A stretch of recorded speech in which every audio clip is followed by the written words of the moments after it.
I'd given everything to Crimson and Vale, my wife's family business. For years, long nights hunched over spreadsheets, endless meetings with suppliers, and every ounce of effort I could muster to make it grow. It wasn't just a job to me. It was a promise I'd made to Clarissa when we got married, a way to prove I belonged in her world. So when she and her sister Bianca called me into the boardroom that morning, I figured it was about the new expansion plans I'd been working on. I walked in with a stack of papers, ready to talk numbers, but the air felt wrong. Clarissa sat there, arms crossed, her face blank like she barely knew me. Bianca leaned back in her chair, smirking like she'd just won something. "Julian," Bianca started, her voice sharp and cold, "we're letting you go. We don't need lazy people dragging us down." Lazy? The word hit me like a slap. I'd been up until 2 a.m. the night before fixing a deal they'd almost botched. I glanced at Clarissa, waiting for her to say something, anything, to defend me. She didn't. She just stared at the table, her fingers tapping lightly, like this was nothing to her. My chest tightened, but I didn't argue. I didn't yell. I forced a polite smile, the kind I'd used 1,000 times to smooth things over, nodded once, and said, "All right. Good luck." Then I turned and walked out, my footsteps echoing in the silence they left behind. The rest of the day blurred past me. I drove home in a daze, the steering wheel slick under my palms from the sweat I didn't realize was there. Our house, hers, really, with its marble floors and high ceilings, felt emptier than usual when I stepped inside. I dropped my keys on the counter and sank into the couch, staring at the ceiling. How could she do this? After 8 years of marriage, after all I'd poured into her family's company, she let Bianca fire me like I was some random hire off the street. My phone buzzed in my pocket, pulling me out of the spiral. It was a text from Marco, the accountant who'd been with me through every late-night budget crunch. "Heard what happened," it read. "I don't think they read your contract." I frowned, rereading the words. My contract. I hadn't thought about it since I signed it years ago, back when Raphael, Clarissa's dad, was still running things. What did Marco mean? I typed back a quick, "What's in it?" But he didn't reply right away. I leaned back, the gears in my head starting to turn. If there was something in there, something they'd missed, maybe this wasn't over yet. I got up and poured myself a glass of water, trying to shake the sting of Bianca's words. Lazy. I'd rebuilt their supply chain from scratch when it collapsed 3 years ago. I'd landed the Peterson account, the one that kept us afloat during that rough patch. And Clarissa, she knew all of it. She'd seen me stumble home exhausted, kissed me goodnight when I fell asleep at the kitchen table with my laptop still open. Yet today, she didn't even look at me. I took a sip, the cold water doing nothing to ease the heat building in my chest. Was this her idea? Did she want me gone too? Or was she just too weak to stand up to Bianca? I didn't know which hurt more. My phone buzzed again, "Marco. Check the merger clause from the subsidiary deal. You're still tied to it." The subsidiary deal. 5 years ago, when we acquired that little tech firm to boost Crimson and Vale's patents. I'd been neck-deep in it, negotiating terms while Raphael clapped me on the back and called me his right hand. A merger clause. What did that even mean now? I set the glass down and rubbed my temples, the first flicker of hope, or maybe something darker, stirring inside me. I spent the next hour digging through old files in my home office, the ones I'd kept from back when I trusted Clarissa to have my back. The contract was buried in a folder labeled CNV Merger 2020, yellowed at the edges but still legible. I skimmed the pages, my eyes catching on legalese I barely understood, until I hit page 17. There it was, in black and white. My name, listed as co-chairman of the subsidiary, with full authority over its assets. Assets that included Crimson and Vale's intellectual property, trademarks, patents, the whole backbone of the company. My heart thudded. They couldn't fire me from that. It wasn't their call. I sat back, staring at the paper, a slow smile tugging at my lips, not the polite one this time, but something real. They'd made a mistake, a big one, and they didn't even know it yet. I picked up my phone and texted Marco, found it. "What now?" His reply came fast, "Sit tight. Let them figure it out." I leaned back in my chair, the weight of the day shifting. They thought they'd cut me loose, but they just handed me the rope. All I had to do was wait. The morning after they fired me, I woke up to the sound of my phone ringing, cutting through the quiet of the house like a knife. I rolled over, the bed cold on Clarissa's side. She hadn't come home last night, probably crashing at Bianca's after their little victory. The screen lit up with Raphael Vale's name, her father, the man who'd built Crimson and Vale from nothing and trusted me with it when I married into the family. I hesitated, my thumb hovering over the button. What did he want? To apologize? To gloat? I answered anyway, my voice rough from sleep. Hello. His voice boomed through the line, loud and furious, like a storm rolling in. Julian, why the hell did they fire you? Haven't they read the damn contract? I froze, the words sinking in slow and heavy. Raphael didn't know. He hadn't been in that boardroom, hadn't seen Clarissa's blank stare or Bianca's smirk. I let the question hang there, not sure how to answer or if I even should. I don't know, Raphael, I said finally, keeping my tone steady. You'd have to ask them. He cursed under his breath, something about those girls and ruining everything, but I barely heard it. My mind was already racing back to that merger clause Marco tipped me off about, the one buried in my contract. Raphael's anger meant something big was coming, and I had a feeling I was holding the key to it. I got out of bed and shuffled to the kitchen, the phone still warm in my hand from the call. The house felt too big, too silent without Clarissa's usual chatter or the clink of her coffee mug. I made myself a pot of coffee, the smell filling the air as I replayed Raphael's words. Haven't they read the damn contract? He sounded panicked, not just mad, like he knew something they didn't. I poured a cup and sat at the table, staring out the window at the gray sky. Yesterday, I'd been blindsided, kicked out like trash. But now I was starting to see the cracks in their plan. That subsidiary deal from 5 years ago wasn't just some footnote. It was a lifeline, and I was still tied to it. Co-chairman of the IP holding, with control over everything that made Crimson and Vale worth a damn. I took a sip, the bitterness matching the taste in my mouth from how they treated me. If Raphael was this worked up, it meant Clarissa and Bianca had no idea what they'd stepped into, and I wasn't about to tell them. My phone buzzed again, a text from Marco this time. Raphael just called me too. He's losing it. Said the girls screwed up big. I smirked, typing back. He called me first. What's he saying? Marco's reply came quick, kept asking about the merger terms.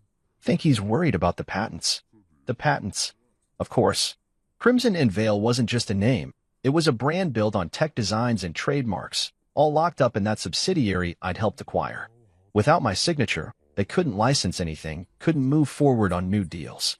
I set the phone down and leaned back, the coffee warming my hands. Yesterday, I'd felt like a fool, walking out of that boardroom with my tail between my legs. But today I was starting to feel like the one in control. Raphael's call wasn't just a rant. It was a warning, one Clarissa and Bianca hadn't heard yet. I wondered how long it'd take them to figure it out, how long before they came crawling back. I spent the rest of the morning pacing the house, my mind spinning with what-ifs. What if they tried to fight it? What if they called their fancy lawyers? I didn't know much about legal stuff, but I knew enough to trust Marco and Raphael. If he was this mad, it meant the contract was ironclad.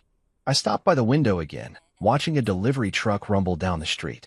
My whole life had been about keeping things steady, fixing problems at work, smoothing things over with Clarissa when she got stressed, even biting my tongue when Bianca snapped at me. But steady didn't matter anymore. They'd pushed me out, and now they were about to find out what that cost them. My phone rang again. Raphael, round 2.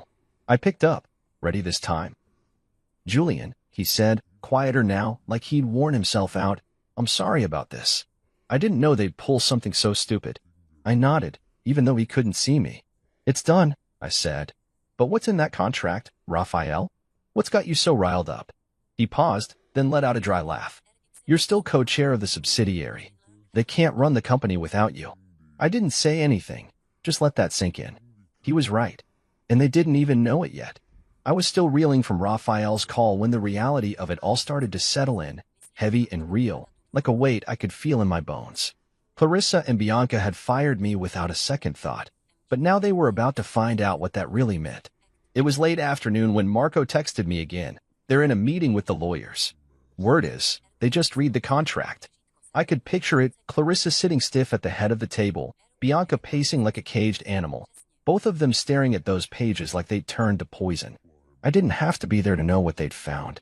5 years ago, when we bought the tech subsidiary to beef up Crimson and Vale's portfolio, I'd been named co-chairman of it. It wasn't a big deal back then, just a title Raphael threw in to keep things smooth during the merger. But now it was everything. That subsidiary owned all the intellectual property rights, the patents, the trademarks, the designs that kept the company alive. Without my sign-off, they couldn't do a damn thing. I sat on the couch, the contract spread out on the coffee table in front of me, and let that sink in. They tried to cut me out, but they'd locked themselves in a cage instead. I leaned forward, running my finger over the words on page 17. Julian Rivera, appointed co-chairman, with full authority over subsidiary assets. It was right there, plain as day, signed and stamped. I remembered that day vaguely, Raphael laughing over beers after the deal closed, saying I'd earned it. I hadn't thought much of it then. I was just happy to be part of the team. But Clarissa and Bianca? They'd never bothered to dig that deep. They'd taken over the company from Raphael last month, all smug and sure of themselves, and figured they could toss me aside like yesterday's news. I wondered what their faces looked like now, pale, probably, with that pinched look Clarissa got when she was stressed, and Bianca's mouth twisted tight with anger. They brought in some hotshot lawyer from New York, Noelle, to help with the transition. I'd met her once, cold as ice, with a handshake that felt like a challenge. She'd be the one breaking the news, I bet, her voice flat as she told them they were screwed. I got up and walked to the kitchen, needing to move, to think. The house was still too quiet, Clarissa's absence like a ghost hanging around. I grabbed a beer from the fridge, popped it open, and took a long swig. What were they doing right now? Yelling at each other? Blaming Noelle? I could almost hear Bianca's voice, sharp and loud. How did we miss this?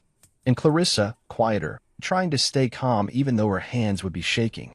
They'd thought they were so smart, firing me in front of everyone like that, making it a show. But they didn't know the half of it. Without my approval, they couldn't renew licensing deals, couldn't push new products, couldn't even access the bank accounts tied to the subsidiary's assets. It was all frozen, and I was the only one with the key. I took another sip, the cold bottle sweating in my hand, and felt a strange mix of anger and satisfaction bubbling up. They'd humiliated me, but now they were the ones stuck. I went back to the couch and picked up my phone, scrolling through old messages from Clarissa. Just last week, she texted me about dinner plans, all casual and sweet. Home by 7. Let's order pizza. Now she couldn't even look at me. I tossed the phone aside and stared at the contract again, my mind racing. What would they do next? Try to talk me into signing off? Threaten me? I didn't know Noelle well, but she struck me as the type to twist words into knots, looking for a loophole. Good luck with that. Raphael had made sure this thing was airtight. I leaned back, closing my eyes, and let myself imagine their panic. The board would hear about this soon, and the clients too. People would start asking questions, and Clarissa and Bianca wouldn't have answers. I wasn't sure what I'd do yet. Part of me wanted to watch it all burn. Part of me just wanted them to admit they were wrong. But one thing was clear. They'd underestimated me, and that was their biggest mistake. The beer was half gone when my phone buzzed again. Marco, with an update, Noelle's freaking out. Says they need your signature or the whole company's dead in the water. I smirked, setting the bottle down. Dead in the water. That sounded about right. They built their castle on sand, and I was the tide coming in. I didn't reply to Marco yet. I needed to think this through, figure out my next move. But for now, I just sat there, the contract in my lap, and let the quiet of the house wrap around me. They'd find out soon enough what it meant across me. And when they did, I'd be ready. I decided to keep my mouth shut after that complete silence, no matter how much they tried to pull me back in. The day after Marco's text about Noelle freaking out, my inbox started lighting up. First came an email from Bianca, short and snippy, like she was doing me a favor. Julian, we need to discuss your exit terms. Call me. Exit terms? I almost laughed.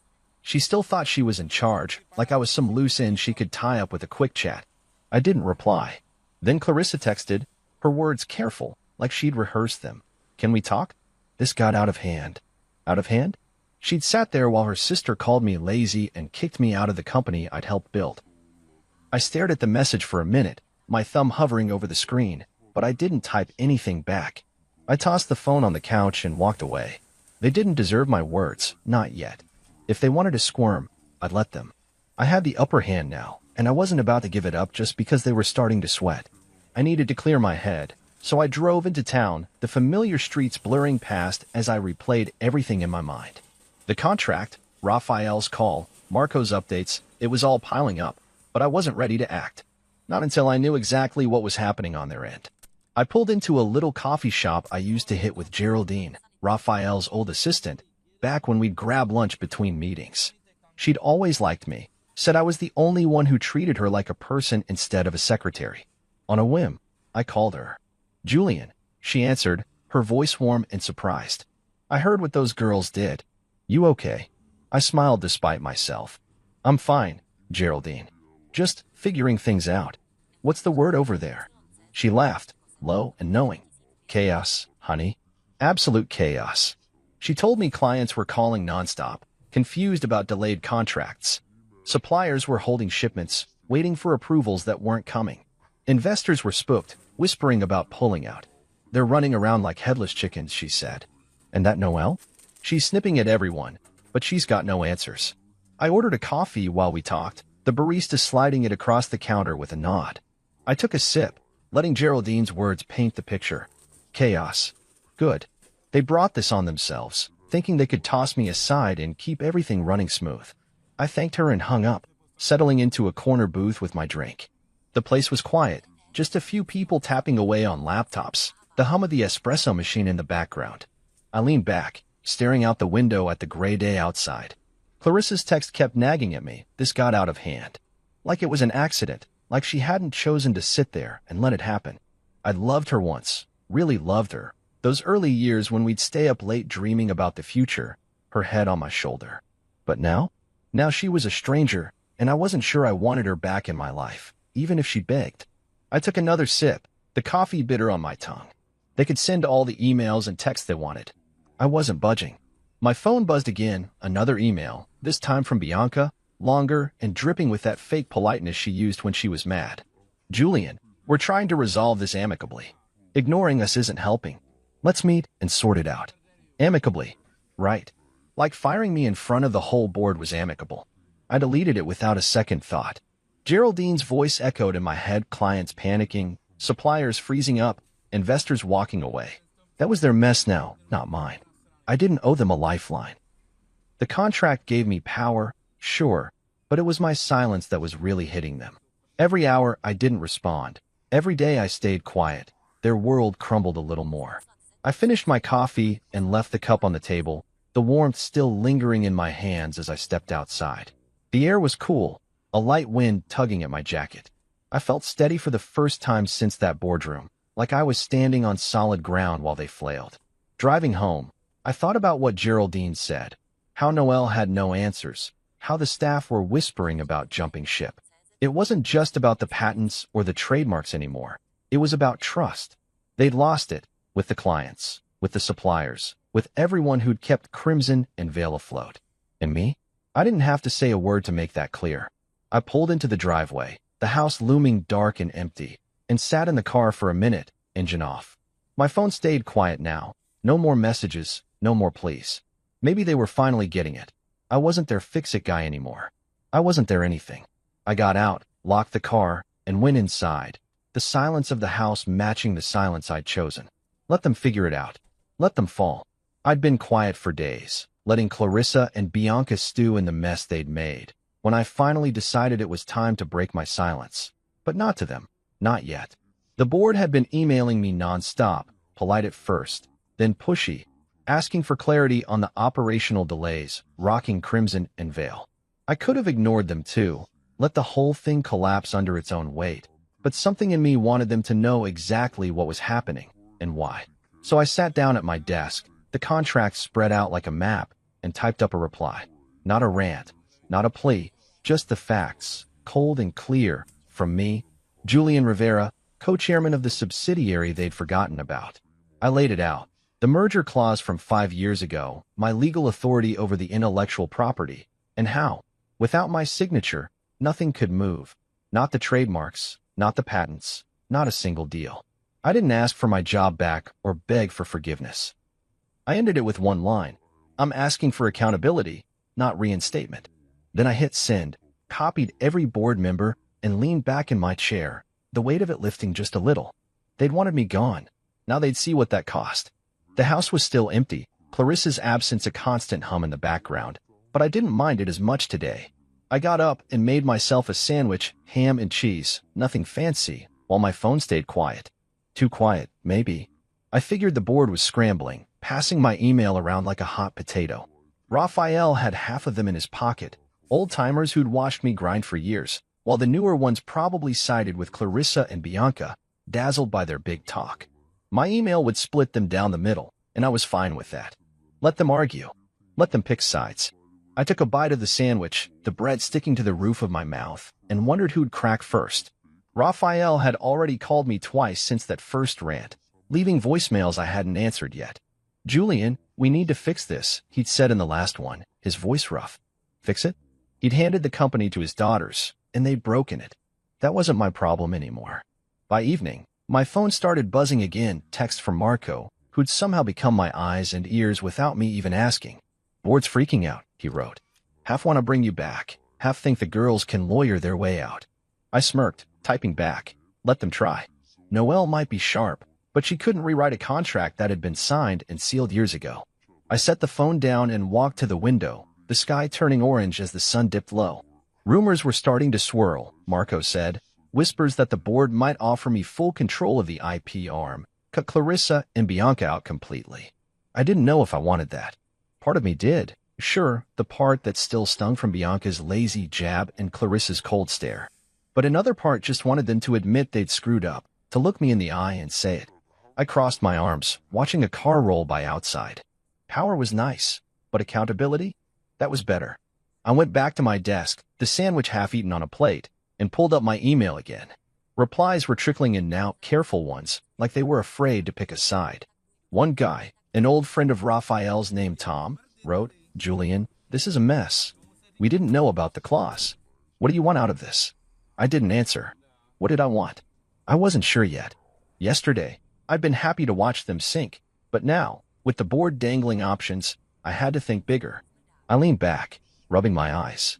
The company was paralyzed, clients stalling deals, suppliers holding back, all because Clarissa and Bianca thought they could run it without me. My email hadn't just stirred the pot, it had tipped it over. I could hear their voices in my head, Bianca yelling, Clarissa trying to stay calm, and it almost made me smile. Almost.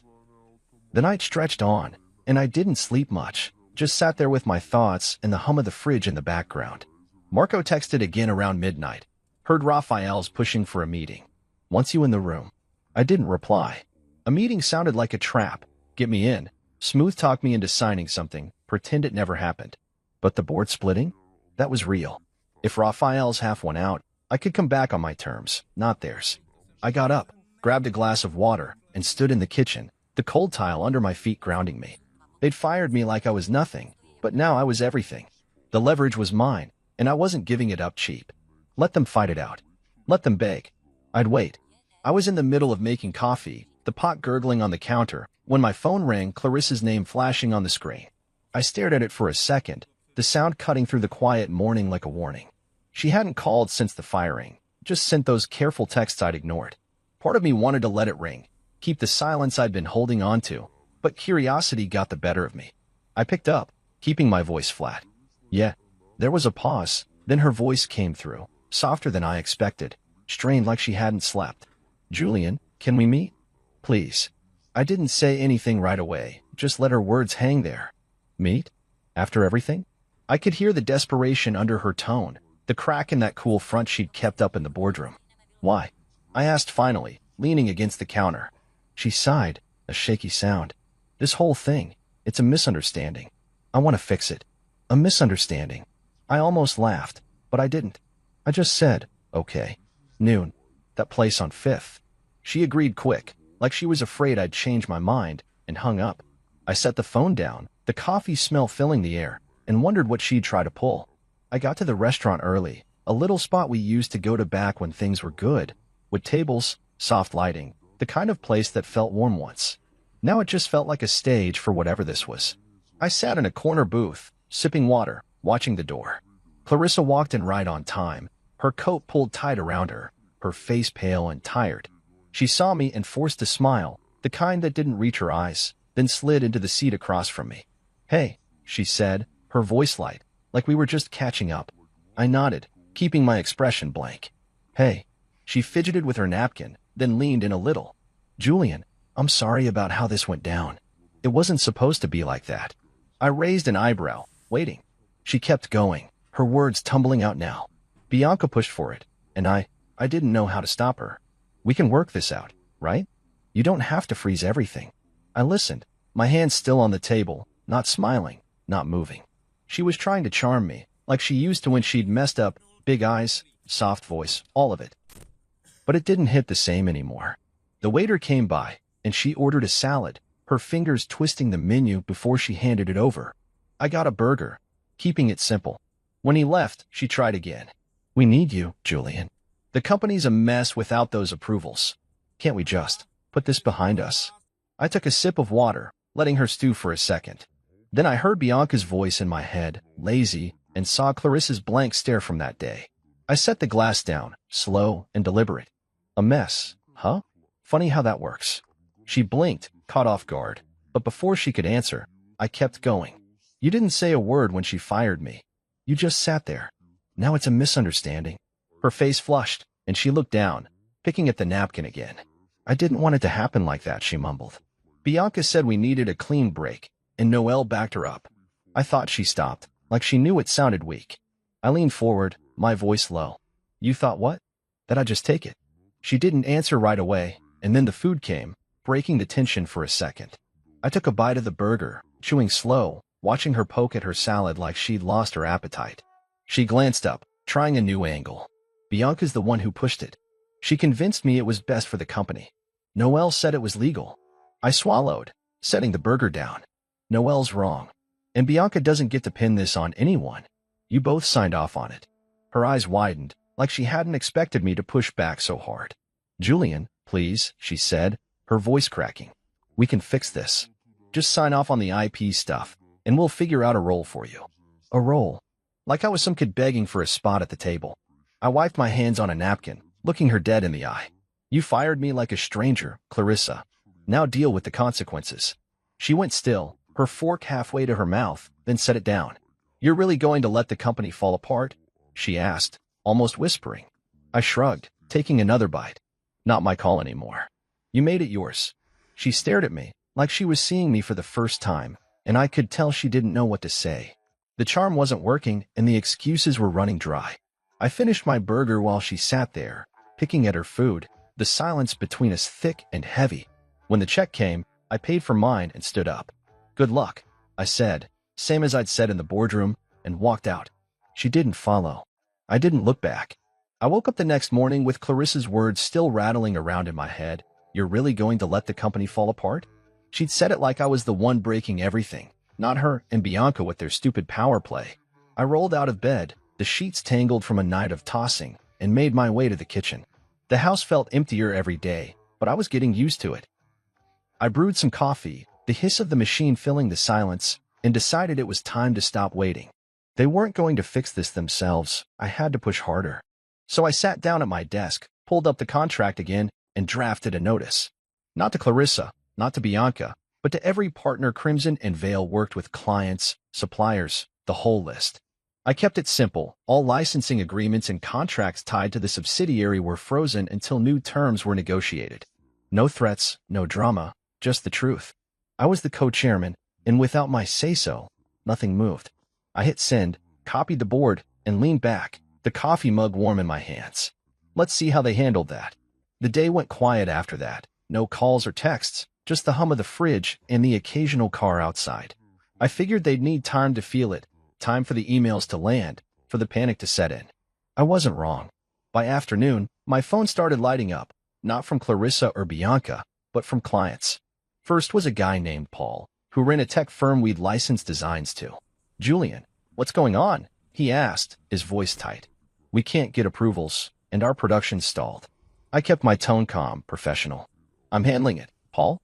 Sit tight, new terms are coming. He grumbled but hung up, and then another call came, then another. Suppliers asking about shipments, partners worried about deadlines. I gave them all the same line. I was on it. Things would clear up soon. They didn't need to know I hadn't decided what soon meant yet. I just wanted them calm and Clarissa and Bianca scrambling. I was on my fourth call when Marco texted. Sales are tanking. Staff's jumping ship. I smirked, finishing up with a client before texting back. Good. Good didn't even cover it. This was what I'd waited for, them feeling the weight of what they'd done. I pictured Bianca storming around the office, yelling at anyone who'd listen, and Clarissa trying to keep it together while the numbers dropped. They'd thought they could run the show without me, but now desks were emptying out, deals were stalling, and I was the one getting the calls. One message stuck with me, though not from a client, but from Harper, a department head I'd always liked. She texted out of the blue, "Heard what's happening. If you start something new, I'm in." I stared at that for a minute, my thumb hovering over the screen. Start something new? I hadn't thought that far, but the idea stuck. I replied, "Appreciated. I'll keep you posted," and set the phone down, my mind spinning. By evening, the fallout was clear. Marco called, his voice buzzing with energy. "Julian, it's bad over there. 2 sales guys quit today, and a big client just pulled out. They're blaming Noelle now, she's out the door too." I leaned against the counter, the kitchen dim as the sun set outside. "Noelle's gone?" I asked, surprised. "Yeah," he said. "Bianca threw her under the bus, said the firing was her idea. She's packing up tonight." I shook my head, almost feeling sorry for her, almost. She'd been part of it, pushing that legal line to Clarissa and Bianca, but now she was just another casualty. I thanked Marco and hung up, grabbing a beer from the fridge. The cold glass felt good in my hand as I walked to the living room and sank into the couch. The company was collapsing, piece by piece, and I'd barely lifted a finger. That notice had done the work, short, sharp, and straight to the point. I took a swig, the bitterness matching the mood. Clarissa's face from lunch flashed in my mind, pale, pleading, trying to charm her way out. She hadn't called since, and neither had Bianca. Maybe they were too busy fighting each other now, or maybe they were finally getting it. I wasn't playing their game anymore. Harper's text kept nagging at me, though. Start something new. Could I? Take the IP, the clients reaching out, the people like her who'd follow me, and build something better? I leaned back, staring at the ceiling. The company was falling apart, sure, but I didn't want it to just die. I wanted it to hurt them first, then rise again on my terms. I finished the beer and set the bottle down, the quiet settling in. They'd feel this tomorrow, and the next day, and the day after that. And when they were done falling, I'd be ready to stand up. I was halfway through breakfast, scrambled eggs and toast, nothing special, when my phone rang again. Raphael's name popped up, and I knew this wasn't just another rant. I wiped my hands on a napkin and answered, keeping my voice steady. "Hey, Raphael." He didn't waste time. "Julian, we've got an emergency board meeting tomorrow. I need you there, not as an employee, as executive chairman of the IP holding. Can you do it?" I paused, the fork halfway to my mouth. Executive chairman. Not back to my old job, not begging for scraps, but a seat above Clarissa and Bianca with real power. I set the fork down, my mind racing. "What's the deal?" I asked. He sighed, heavy and tired. "The company's bleeding out. Clients are gone, staff's leaving, and the board's done with the girls' mess. We're voting on new terms, Bianca out of client ops, Clarissa down to COO. You in?" I leaned back, the chair creaking under me. This was bigger than I'd expected. "Yeah," I said finally. "I'm in, but it's on my terms." He laughed, a short, rough sound. "Good. See you tomorrow." He hung up, and I sat there, the eggs going cold, feeling the shift happen right under me. The rest of the day, I kept busy, cleaned the kitchen, mowed the lawn, anything to keep my hands moving while my head worked it out. Raphael was handing me the reins, or at least a big chunk of them. Bianca out of client-facing stuff meant she'd be sidelined, probably stuck in some back office if she stayed at all. Clarissa as COO? She'd hate reporting to me, but she'd have no choice. I smirked, pushing the mower across the yard, the grass clippings sticking to my shoes. They'd fired me like I was nothing, and now I'd be the one signing off on their every move. It wasn't revenge, not yet, but it was close. I finished up and went inside, grabbing a glass of water and checking my phone. Marco had texted, "Board's buzzing. Raphael's pushing hard for you." I typed back, he called. "I'm in tomorrow." His reply came fast. "Hell yeah. They're done." I set the phone down and took a long drink, the cold water steadying me. Done? Maybe. But I wasn't just here to watch them fall. I wanted to build something out of it. The meeting was early, 9 a.m., and I got there on time, dressed sharp, suit, tie, the works. The boardroom felt different now, not like the place where they'd kicked me out. I walked in, head up, and saw the faces turn, some surprised, some relieved. Raphael sat at the head, his jaw tight, and nodded at me. Clarissa was there, pale and quiet, her hands folded in front of her. Bianca sat next to her, arms crossed, glaring like she could burn a hole through me. I took the seat Raphael pointed to, right near him, and waited. He started fast. "We're here because Crimson and Vale's dying," he said, his voice cutting through the room. "Julian's notice froze everything, and we can't move without him. I'm proposing he comes back, executive chairman of the IP arm. Bianca's off client ops, Clarissa's COO. Vote it now." The room went still, then hands went up, Raphael's crew first, then a few others. It passed, quick and clean. Bianca shoved her chair back and stormed out, the door slamming behind her. Clarissa didn't move, just stared at the table. I didn't say much during the meeting, just listened as Raphael laid out the damage, lost deals, empty desks, angry investors. When it was my turn, I kept it short. "I'll unfreeze the IP when we've got new terms that work. I'm not here to sink it, I'm here to fix it." Nods around the table, even from the ones who'd hesitated. Clarissa finally looked up, her eyes meeting mine for a second before dropping again. She knew it was over, her big takeover, her sister's grand plan, all of it. The meeting wrapped, and people filed out, Raphael clapping me on the shoulder as he left. "Good to have you back," he said. I nodded, but I wasn't back, not like before. This was new, and it was mine.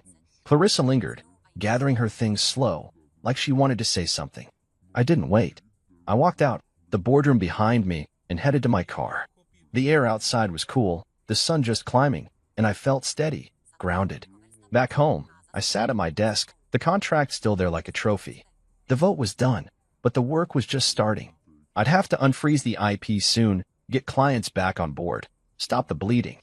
But first, I needed terms, rules that kept Clarissa and Bianca in check, that made sure no one could pull this again. I grabbed a notepad and started jotting ideas, my pen scratching across the page. Bianca was gone from the front lines, and Clarissa? She'd have to swallow reporting to me. I smirked, imagining her face in meetings, trying to keep that cool mask on. This wasn't the end, it was the start. And I was ready. I woke up the next morning with a clear head, the board's decision still fresh and real. The sun was just creeping through the blinds as I made coffee, the pot hissing like it was cheering me on. Executive chairman. Those words kept rolling around in my mind, heavy but good. Clarissa and Bianca had tried to shove me out, but now I was back, higher up than ever, and they couldn't touch me. I took my mug to the desk, the contract still sitting there, and started planning. The company was a mess, clients gone, staff thin, sales flat, but I wasn't here to just patch it up. I wanted it stronger, better, and free of the entitled nonsense they brought in. I pulled out my laptop and started typing, laying out a new structure, merit-based hires, clear rules, no more family favors. Clarissa could stay as COO, but she'd answer to me now, and Bianca? Her apology email came in overnight. "Julian, I'm sorry, let's talk," but I didn't bother replying. She was out of the game, and I had work to do. First thing, I called Marco. He picked up quick, his voice bright. "Boss man, heard the news, congrats." I smiled, sipping my coffee. "Thanks. I'm making you CFO. You in?" He laughed, loud and easy. "Hell yes. When do I start?" I told him today, right now, get in, clean up the books, figure out what we could save. He was loyal, smart, and didn't mess around.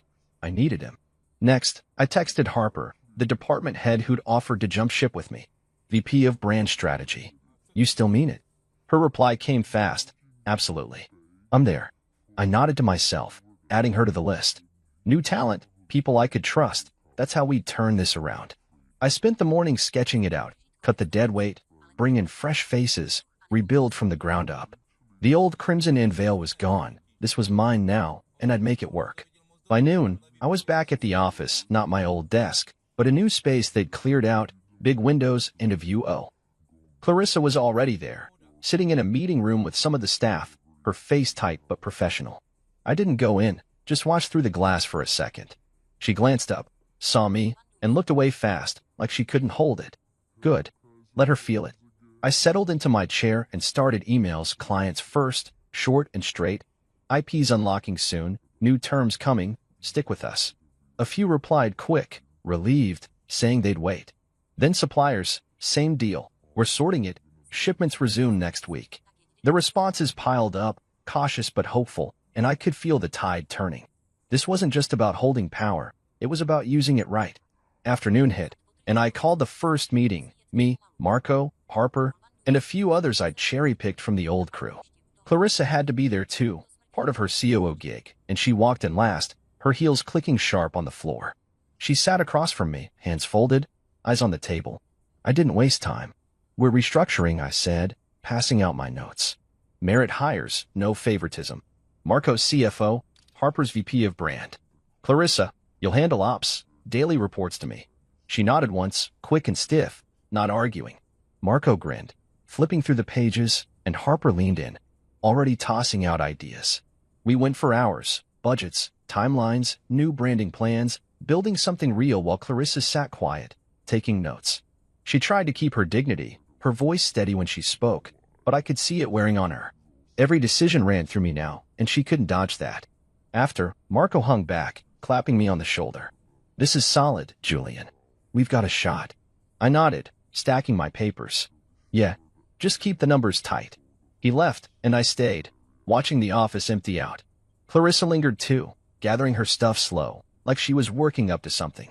Finally, she came over, her voice low. This how it's gonna be? You calling every shot? I looked at her, calm and steady.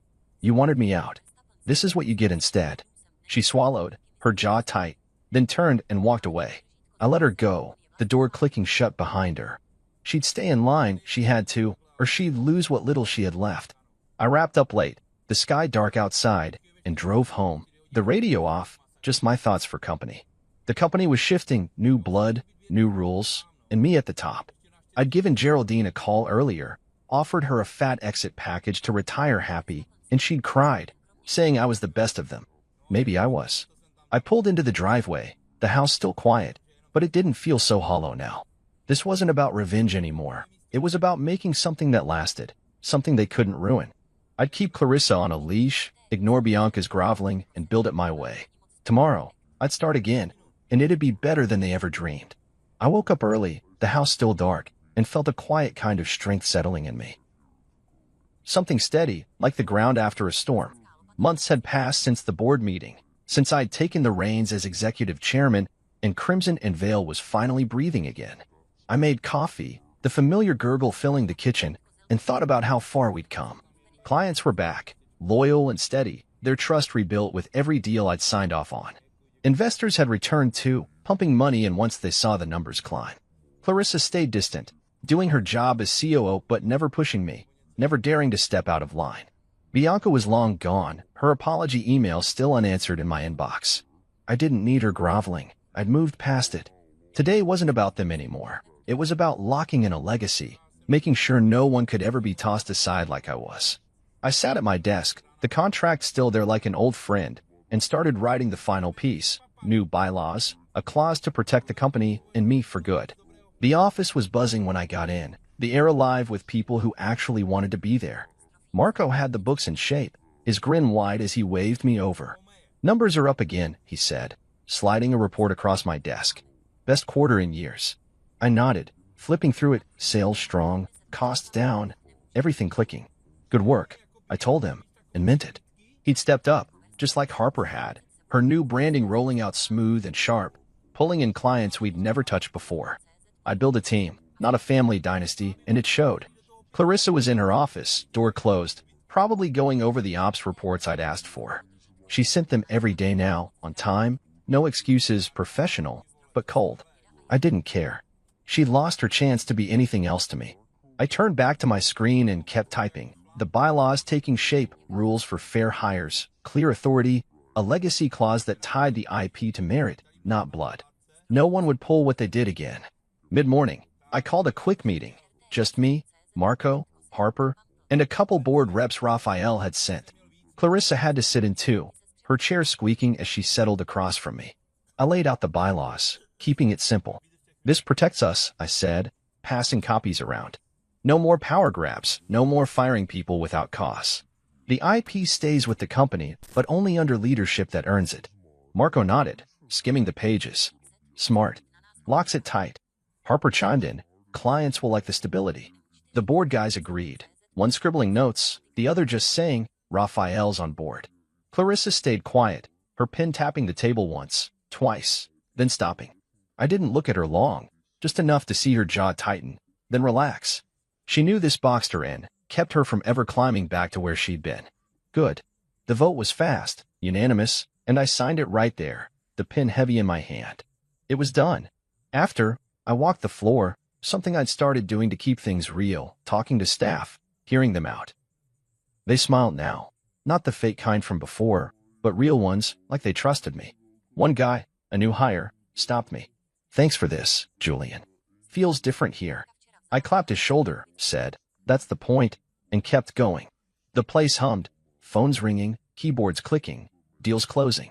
I'd unfrozen the IP weeks after the board vote, renegotiated terms with clients myself, and watched it all snap back. Suppliers shipped on time, investors called me direct, and the company thrived not because of Clarissa's name or Bianca's bluster, but because I'd made it work. I stopped by the window, looking out at the street below, the sun high and bright. This was mine now, built on my terms, and it felt right. Evening came, and I stayed late, finishing up emails, thank yous to clients, updates to the board. Clarissa left without a word, her office dark when I passed by. I didn't mind the quiet. It gave me space to think. The bylaws were filed, the legacy clause locked in. No one could be discarded like I was, not without a fight. I leaned back in my chair, the desk lamp casting a soft glow, and let myself smile, not the polite one I'd used that day they fired me, but a real one, small and sure. Revenge hadn't been the goal, not in the end. I'd wanted them to feel it, sure, and they had. Bianca sidelined, Clarissa humbled. But this was better. I'd taken their mess and turned it into something stronger, something that'd last. I shut down my computer, grabbed my coat, and headed out, the office silent behind me. Driving home, the city lights blurred past, and I felt lighter than I had in months. The house was still empty, but it didn't weigh on me now. I'd rewritten the rules, set the terms, and kept that polite smile for when I needed it. Tomorrow, I'd keep building, and they'd never forget who held it together.